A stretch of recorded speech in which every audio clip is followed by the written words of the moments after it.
And we're back with our candidate sit-downs.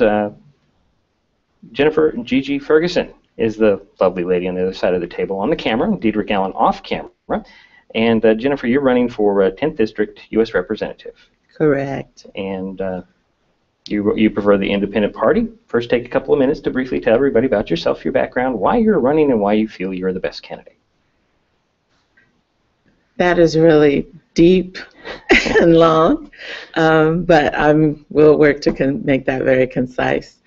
I'm running because, one, I believe I am the best candidate.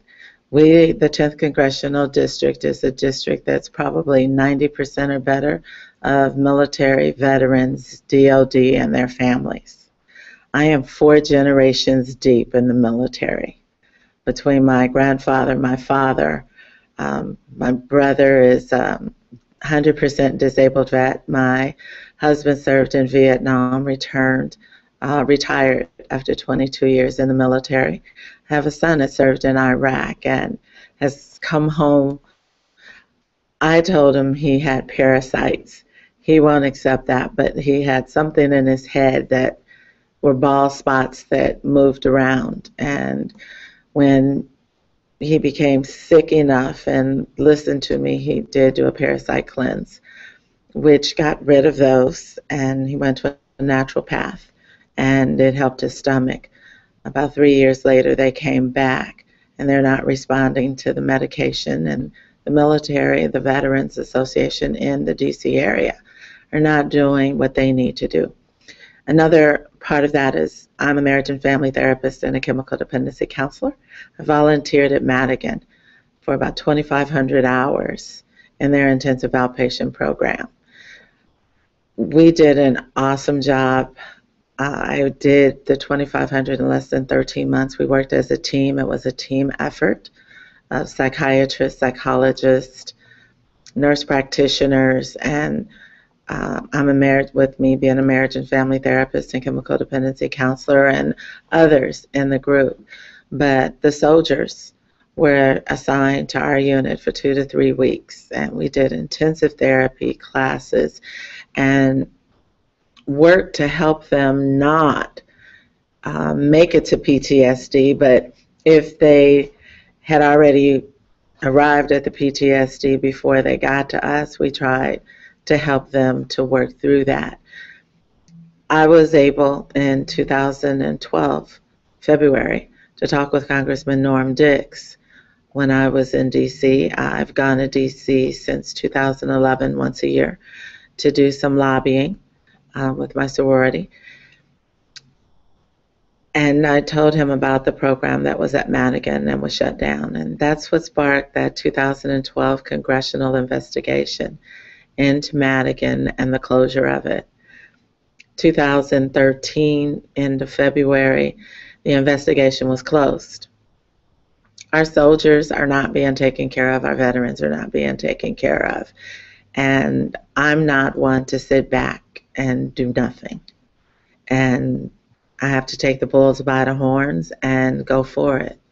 So we need a congressman that's in office that knows the military, knows mental health, understands the community of the military, and is not willing to be bought and is not willing to just sit down and take any answer. I don't do that. I never have, and I never will. So that's who I am, and that's why I'm running. Okay. What is your position on immigration reform? We need immigration reform, but one of the things we need with immigration reform is for immigration reform to be equal. It needs to be equitable for every community, every nationality that's coming into our country. It seems everyone is looking at Mexican or Mexico as the primary of the immigration reform. They're not looking at the problems with some of the other countries that are here. And I've looked at, we have almost 2,000 miles of land, and people just say put up a wall and keep them out. Well, in Iraq, they just dug tunnels. So we can't just put up a wall and say they're not going to come. I believe there's a few things that need to go into action. I think we need, if we really don't want them coming in the way they're coming in, then let's help build an infrastructure in Mexico. They're coming here for a better life, for a better economy. Okay, you don't want them here?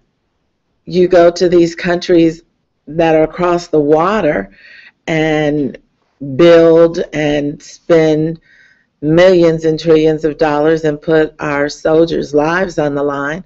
Let's go to Mexico and help build their infrastructure. Therefore, they have income, they have money, they won't want to put their lives on the line to come into America. I also believe we'll also need to utilize some of the leaders in their community, because the doors have been open in the past for them to come and register and become American citizens, and they didn't do it. They were afraid. They didn't know how that was going to be used.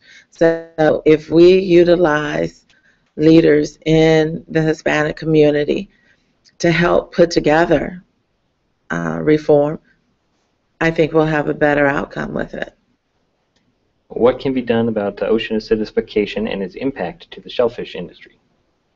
Well, first we have to look at what is the ocean acidification. And it's the carbon dioxide in the air that's going into the waters, which is messing with the oxygen in the water. With the shellfish, it's making the shellfish are dying earlier, their skeletons are smaller, and we have fish that are eating the shellfish, and we have birds that are eating the shellfish, and we're eating those birds and those shellfish. The problem is scientists don't know what to do. We have legislators who are trying to find an answer, and I don't know about the other legislators, but I'm in psychology. I'm not a scientist. I think we need first to get the scientists to be on board and to come to a agreement on what the problem is. And once they can sustain and tell us, okay, here's the problem, here are some options. Economists, this is what it's going to take to bring this to fruition, then we can talk about what we need to do. But until then, the amount of money being spent in the environment to try to fix it is throwing away our tax dollars. And I don't like my tax dollars being thrown away. I think there's a lot of better uses for them than to just be thrown away. Where do you stand on stricter regulations for firearms?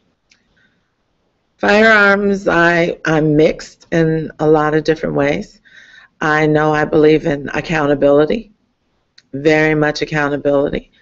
I kind of joke a little bit with that on when we bought my son, or we worked with my son to purchase a car when he was 16. When he turned 18, we didn't transfer the title.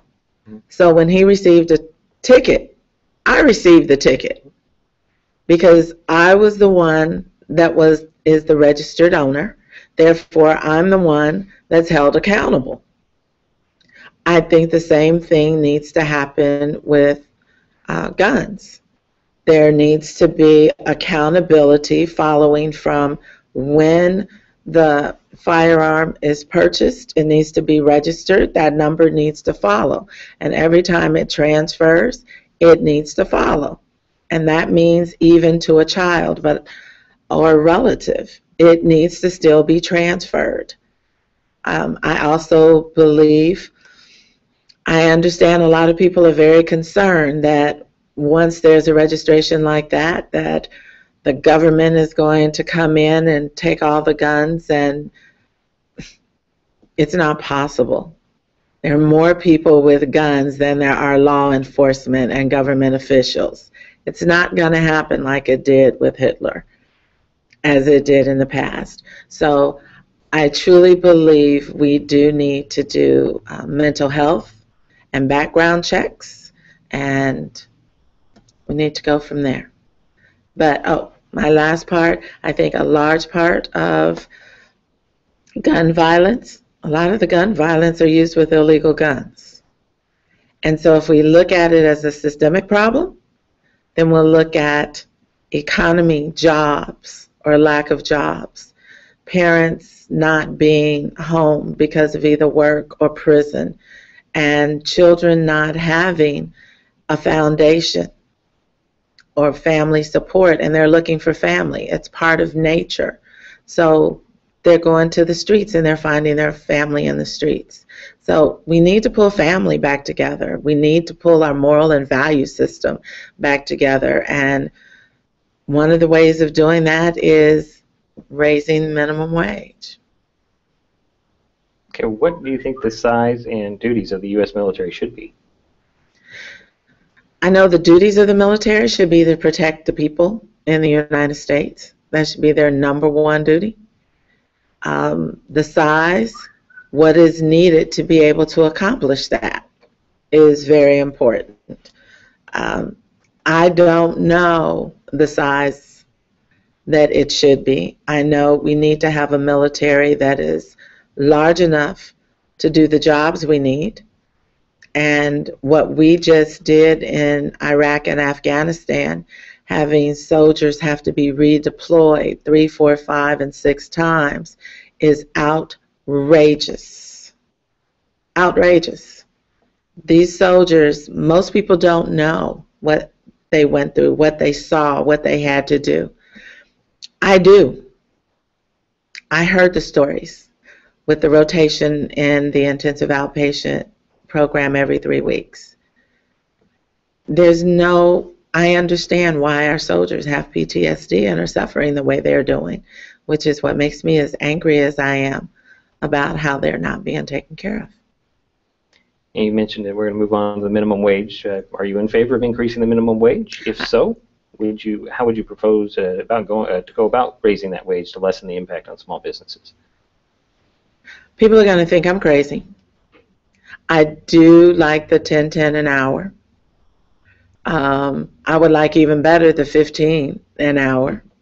And I think the best way to help so that small businesses are not impacted as much, because I was a small business owner. I own Gigi's Apparel and Simply Elegant Bridal in Tacoma and Lakewood. I think one way would be give relief on taxes. So, and that way it might be able to be implemented not in small portions, but implemented immediately, and that money would go back into the economy. In doing that, yes, the businesses are given the breaks because taxes put a lot of businesses out of business, but good employees that are able to generate income keep businesses in business. Okay. How do you plan to represent all areas of your district, especially the smaller, less populated ones? I like the web TV. I've thought very seriously on being able to do something live with my constituents while I'm in DC, through web TV, through conferencing. I like how Senator Murray meets with her constituents once a week. Being in psychology, I'm a communicator. I want to communicate. And according to our Constitution, people come before the legislators. And so if people come before the legislators, I need the people to know what's going on, and I need their feedback. And I need them to know what I'm thinking, and I need them to tell me what they're thinking and what they need. And I need them to understand that every vote, every single vote is important. And if I hear from you, you'll get a response. All right. Jennifer Gigi Ferguson prefers the independent party. She's running for U.S. Congress a U.S. representative in the 10th Legislative District. Let's put it that way. 10th Congressional District. Sorry, yes, 10th Congressional. Thank you for correcting me, Gigi. Thank you for taking some time. I appreciate you making the trip here. And I appreciate you asking me. Thank you.